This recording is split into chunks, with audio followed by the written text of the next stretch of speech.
scenario where these repentant terrorists, as they call them repentant, have ever led people to their camps and they were decimated. They have been growing exponentially. They have been acquiring more arms. For some of you that know Sheikh Gumi, one of the terrorist sympathizers, because ever since United States of America said they are coming to Nigeria, we're going to be making tough videos like this to review these people who have refused Nigerians to drink water and drop the cup. So Sheikh Gumi was kept in his place in one of the Nigerian news channels, because this man have continued to sympathize with terrorists. Instead of him to defend those who are being unalived, he's asking the government to fund these terrorists and give them a good life. And those who have been affected, nobody sends them. Before I continue, if you have not subscribed to the channel, please do subscribe, like and follow our page, share our videos as well, and don't forget the notification bell in case we drop videos, you will be notified. Please take your time and watch this video. How a northerner, a young man, spoke so well to correct Sheikh Gumi on his evil deeds. Please watch. Where have we been getting it wrong as a nation?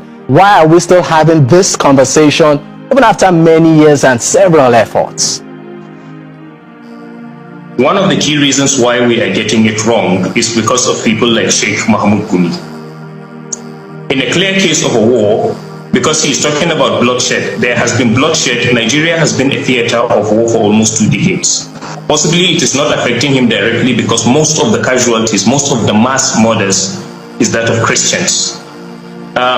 He appears to be a negotiator, but to be very honest with you, he has advocated more for appeasing the terrorists rather than advocating justice for the victims. And I think it's important to us because I believe he's an Islamic cleric.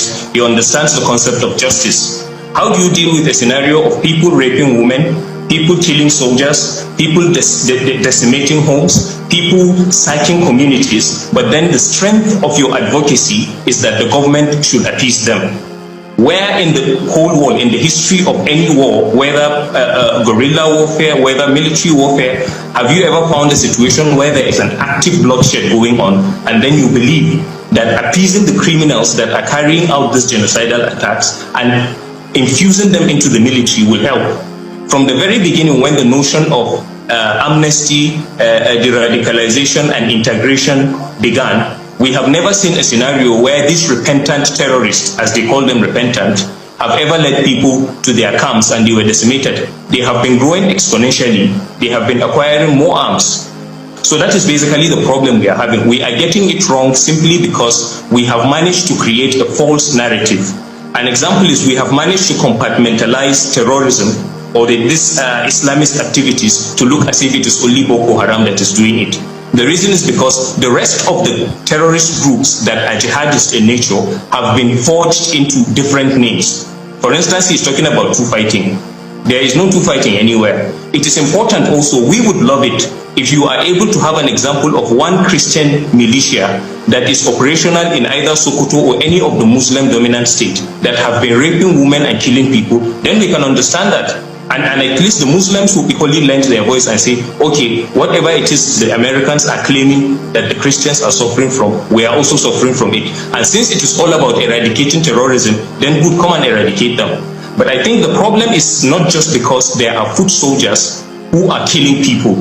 It is because there are people who are sympathetic to the jihadist cause, there are people who are sponsoring them, and the involvement of any foreign nation in a scenario where there is a genocide does not end with the foot soldiers. It traces those who are sympathetic to their cause, whether because of political or religious or ideological beliefs. It equally traces those who sponsor them. And I think that is primarily where the problem lies in Nigeria.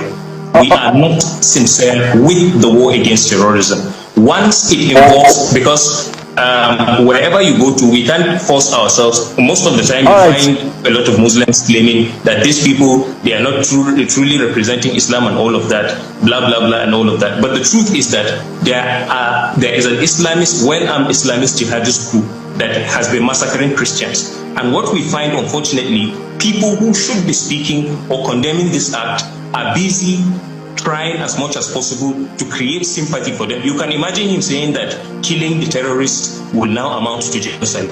Then what will you tell the people that have been burying there? For instance, just of late in Yelewata, over 250 people were killed.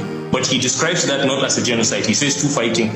even though we don't know of. All right, Zari Yusuf. I mean, we are really trying to manage time, and I know you have a lot to say. But let me bring our conversation back to Sheikh Gumi. As you can see, the ball is at your court. Sheikh Gumi should be one of the first person the US government should first of all eliminate. He should be the first person they should arrest. He will take them to where these terrorists that he's sympathizing for, then after which all of them should go and meet God. If this is not done, then I won't be happy with the United States of America. But let me know what you guys think about this in the comment section. If you have not subscribed to the channel, please do subscribe, like and follow our page, share our videos as well. Thanks for watching.